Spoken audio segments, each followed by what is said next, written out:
নমস্কার। আজ সুরের আরাধনায় আন্তর্জাতিক শুভ বন্ধুত্ব দিবসে সকল বন্ধুকে জানাই অসংখ্য শুভেচ্ছা ও ভালোবাসা। সবাই খুব ভালো থেকো, আনন্দে থেকো।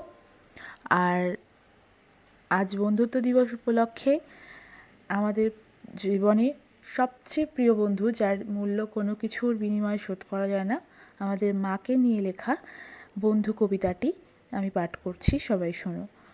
ভালো লাগলে অবশ্যই চ্যানেলটি লাইক এবং সাবস্ক্রাইব করে শেয়ার করে দেবে। চোখ মেলে দেখেছি যাকে, সে আমার প্রথম বন্ধু। হাঁটতে শিখেছি যখন, হাঁটিয়েছে প্রথম বন্ধু। বলতে শিখেছি যখন, কথা বলতে শিখিয়েছে এই বন্ধু। বলতে শিখে বলেছি যার নাম, সেই বন্ধু আমার মা। জীবনে প্রতিটি পদক্ষেপে পাশে পাই তাকে। যত বাধা আসুক না কেন, ডাকি একবার হলেও মাকে।